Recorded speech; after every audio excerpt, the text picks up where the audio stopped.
तो चलिए बच्चों, इस वीडियो में एक और बहुत इम्पोर्टेंट टॉपिक पे बात करते हैं हम, जिसका नाम है हिमांक। वैसे तो बचपन में बेटा आप जानते हो हिमांक क्या होता है।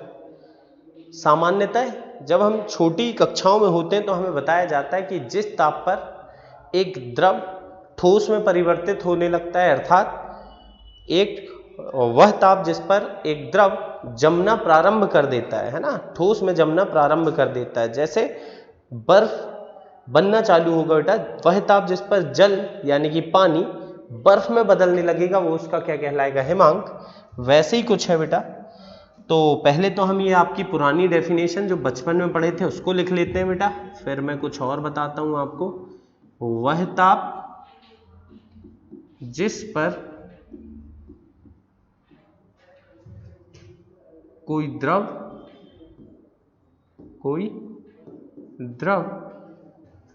ठोस में बदलना, ठोस में परिवर्तित होने लगता है या परिवर्तित होना प्रारंभ कर देता है,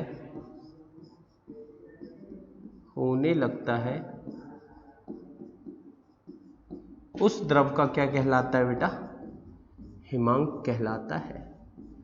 उस द्रव का हिमांक कहलाता है। लेकिन ये परिभाषा तो बेटा बचपन की है, छोटी कक्षाओं की। अब आप कक्षा 12वीं में आ चुके हो, बड़ी कक्षा में आ चुके हो, तो परिभाषा में कुछ तो अंतर होना चाहिए बेटा। वास्तविकता अब जानने लायक आपकी उम्र हो चुकी है। तो वास्तविकता क्या है समझिए। वास्तव में बेटा हिमांक मैं कैसे कहूंगा? वह ताप जिस पर किसी द्रव का वाष्प दाब उसकी अपनी ही ठोस अवस्था के वाष्प दाब के बराबर होगा। फिर से सुनना बेटा, जिस ताप पर जल का वाष्प दाब और बर्फ का वाष्प दाब बराबर हो जाएगा, उसे हम क्या बोलेंगे बेटा? हिमांक। ठीक है ना? तो क्या बोलूंगा बेटा?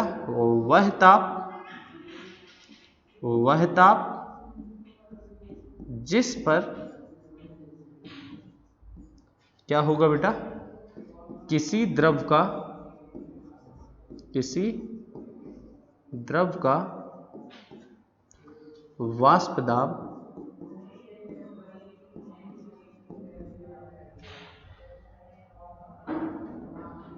उसकी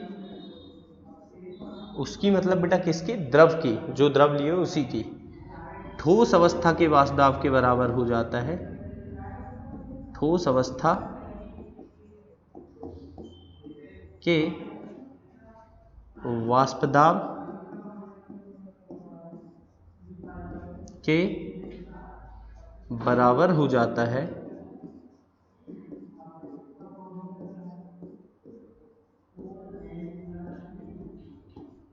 उसे क्या कहते हैं बेटा? उस द्रव का हिमांक कहते हैं, है ना? उस द्रव का हिमांक कहलाता है। ठीक है ना? तो हिमांक क्या होगा बेटा? जिस ताप पर किसी द्रव का वाष्प दाब उसकी ठोस अवस्था के वाष्प दाब के बराबर होगा, वही उसका क्या कहलाएगा बेटा? हिमांक। तो हिमांक ताप पर क्या होगा बेटा? हिमांक ताप पर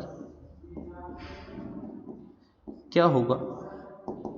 जो द्रव है उसका वाष्प दाब, द्रव का वाष्प दाब और उसी द्रव की ठोस अवस्था का वाष्प दाब, द्रव की ठोस अवस्था का वाष्प दाब कैसा हो जाएगा बच्चों? बराबर हो जाएगा। और इसे ही हम बोलेंगे क्या बेटा? हिमांक। तो हिमांक ताप पर क्या होगा? किसी द्रव का जो वाष्प दाब है बेटा, वो उसी द्रव की ठोस अवस्था के वाष्प दाब के बराबर होता है। इस बात को हम थोड़ा उदाहरण से समझते हैं बेटा, उदाहरण से। तो उदाहरण देखते हैं बेटा इसका हम कुछ, ध्यान देना। जैसे जल का हिमांक गांव का बच्चा बच्चा जानता है। जल का हिमांक कितना होता है बालक? 0 डिग्री सेल्सियस। कितना होता है? 0 डिग्री सेल्सियस। इससे कवि क्या कहना चाहता है? प्रकाश डालिए। तो बेटा इससे कवि कहना चाहता है कि 0 डिग्री सेल्सियस ताप पर, कितने ताप पर बेटा?